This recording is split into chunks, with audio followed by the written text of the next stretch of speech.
মাখিও। এমন পবিত্র মাটি, এমন পবিত্র মাটি আমার নবীর রওজায়।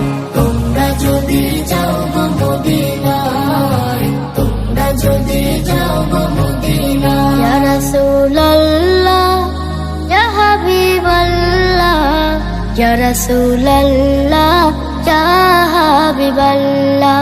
মদিনা শরীফের মাঝে